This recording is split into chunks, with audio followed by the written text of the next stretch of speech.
I've always wanted one of those Tormek type sharpeners, and really didn't want to spend that much money on one. But last week, Grizzly, or 2 weeks ago, Grizzly had their version of it on sale for $119 for a Father's Day special. So I decided to give one a try, figuring it was worth at least that much. So this is how it looks. It arrived pretty good, as always with Grizzly boxes. It was beat up a little bit, but inside it was well packaged. It was definitely, there was something shaking around in there that probably shouldn't have been, but this just kind of unpacking it for the first time and opening it up.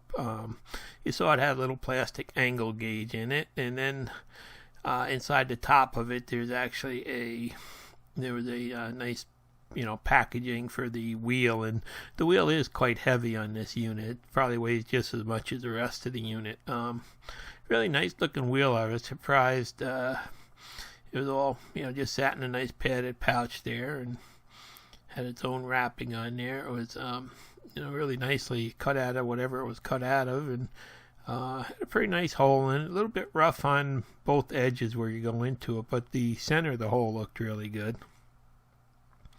So it's only like a 220 grit stone, so it's a fairly coarse stone on this. But I figured it would be good just for a quick sharpening of things around the shop where I don't want to set up the Makita sharpener for. Plus, it'll make it much easier to keep my Makita stones flat. So the rest of it was packaged in a styrofoam down below, and seemed to be packaged pretty good, but there definitely was something banging around in there all the time during the shipping from the sounds of it. So that was, it was packaged in there. You can see fit in there nice and tight and stuff. So, that was a good thing about it. And it had a plastic water tray there to hold the water and keep the stone wet. And I think it was supposed to be a powder coat finish on it. The finish was not exactly perfect, but it came with some safety glasses and a jig and some paste for the stroping. And you can see there's all kinds of marks in the powder coat and stuff. They really didn't do a real careful job in them. They just, it's not something that's just on top of it. It's right in the powder coat. But, all in all, it looks pretty well made, and it's got that nice leather stroping wheel on it. It's really just a piece of plastic with the leather wrapped around it. And underneath it, it actually, it's got the motor, and it's just a friction drive against the wheel. You can see there. Later I saw in the instructions there was supposed to be a strap holding that motor in place to keep it from beating around on that wheel, and that's what was missing, and that's why everything was just sort of beating around in there. Luckily nothing got hurt or broken. It looks like everything, still looked to be in good shape. Came with a nice rest, but I did get my finger pricked pretty good on it. There was a little spot, I don't know if you could see there, just a piece of weld or whatever it was sticking out that was like razor sharp, like a pin that I had to remove from it. It was apparently a piece of welding wire as they ended the weld that burned off to a pinpoint. But so be careful if you get one of these things. They're not checked for deburring or anything. And the unit, actually, you can see there the bearings on it. There are no ball bearings in it. It's just a some kind of a steel bushing. There's a little bit of shake in there if you look, and that shaft is kind of that was machined pretty roughly, but it looks like it'll work. You can see the coarseness in those threads, and there's where there's supposed to be a tie wrap holding it all together to keep it from smashing while shipping, but that was definitely missing. But everything seems okay anyway, so we'll see what the stone is like now. Now they say when you first open the stone up to check it, and they said when you tap it with like a small wooden mallet or something like that, it should have a metallic ringing sound, and if it doesn't, don't use the wheel. So I did that, and everything sounded great.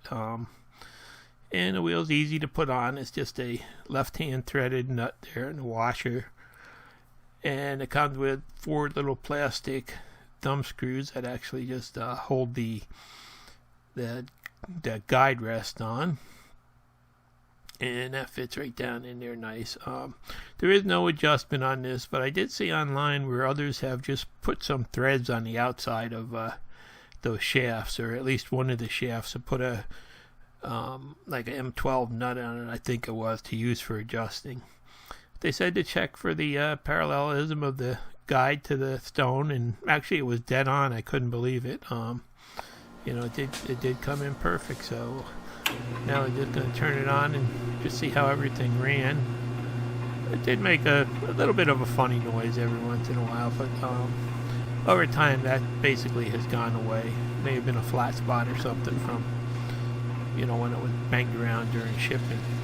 But you can see there that the actual grinding stone itself does run really very true. I was pretty amazed because I've seen some people say that they come wobbly or whatnot, but you can see that's really running really nice and true.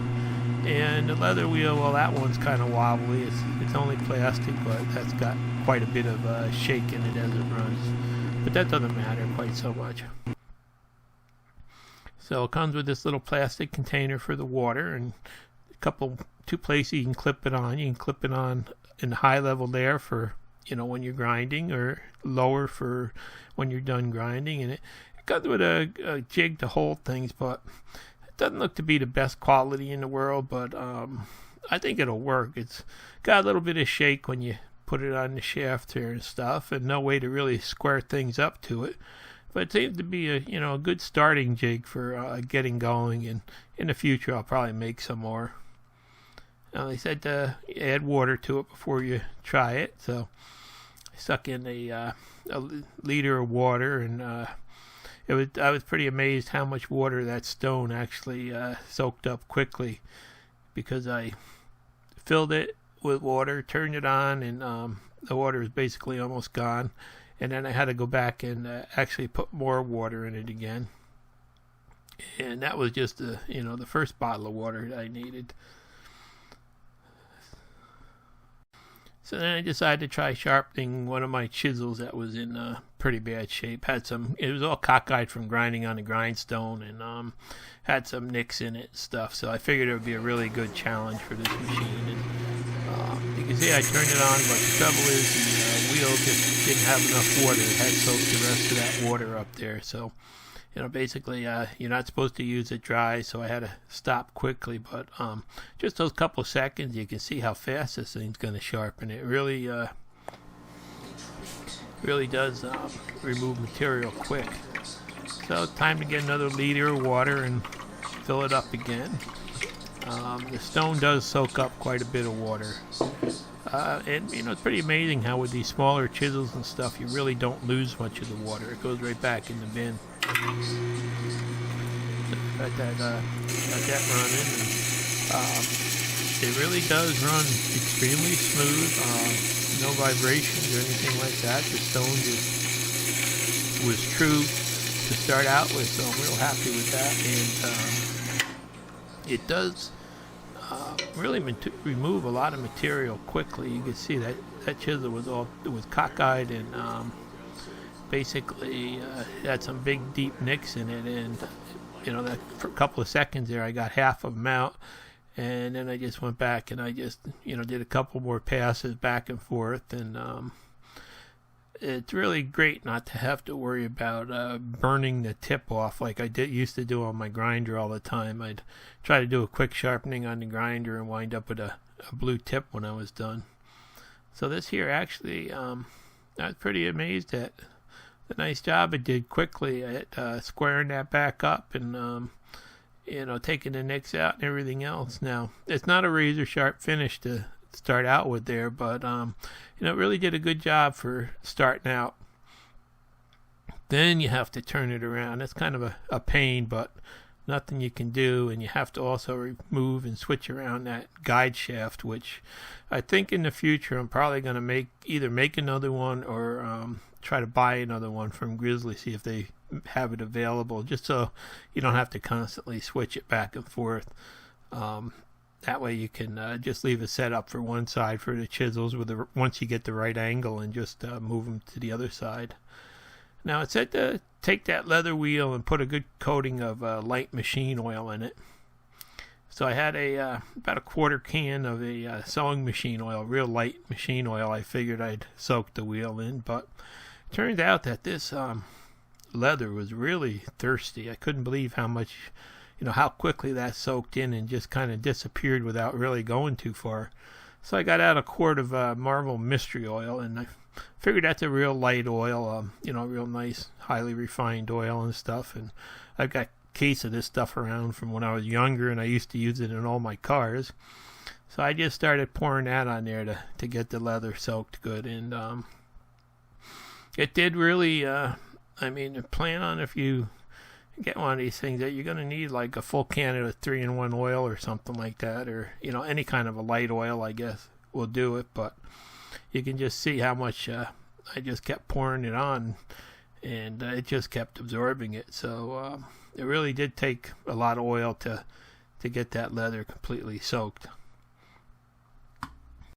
That may not be the perfect oil to use for this, I don't know, but it's what I had, and it's just too hot to go anywhere to get anything today. So I got the leather pretty much soaked after going over it good 2 or 3 times. Just kept going around and adding more, and finally it was pretty good. And then I was going to put some of this it's like a honing paste on there. They do supply you this little tube with the machine when you part of the kit when you get it. So they said to just apply it liberally to that wheel once it's oiled up good. And then they recommended just taking a piece of like a wooden paddle and just kind of going in a circular motion and rubbing it in as good as you could to get it embedded into the leather there. So pretty much you can see that's what I'm doing, just kind of trying to push that compound into the wheel the best that I could. So now it was time to try this, and this is really like a stroping, but that wheel I ground it with was only like 220 grit, so I'm just kind of wondering how good this is going to work. But basically I just ran back and forth over it a couple of times, and the wheel started running smoother. After you used it a couple times, it seemed to lose all its bounce and stuff out of it. Started running smoother, and got the chisel home in no time, and actually it did a really nice job of it. It put a pretty much a razor sharp edge on the chisel. I didn't think it would be able to add that much sharpness to it after that coarse grit grind, but it did a good job. So basically I went back and I decided to sharpen the whole set of chisels that really hadn't been properly sharpened in years. So basically for this first use, I really am happy with it.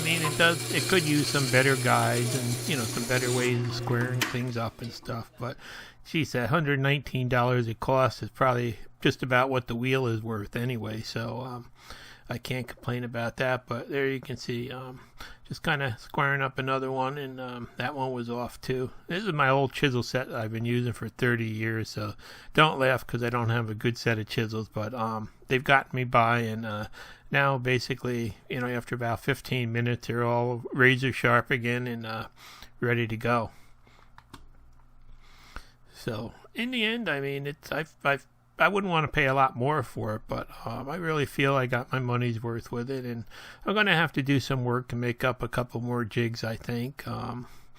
But the stroping wheel on it does, has kind of smoothened out, and it really does do a good job. Even though it's only a 220 grit, it still puts a razor sharp edge on them. So that was pretty surprising to me. And the wheel that I got at least runs true and smooth, and about the only thing with it is, the little bit on the powder coat that's not, it's kind of messed up and not properly finished. But otherwise, I think it's going to be a great new tool for the shop for quick sharpening of anything without having to go through a big setup. Just add a little water and go. So in the future, I'll try to keep everybody updated on, how well this thing performs and survives in the future. Just to see, if it does stand up like it looks like it will. They did actually supply that honing paste there, so looks like that should last for a while also. And the gauge is not the best gauge in the world. The angles may be, a little bit off, but it works good enough for me. Thanks for watching. Please subscribe.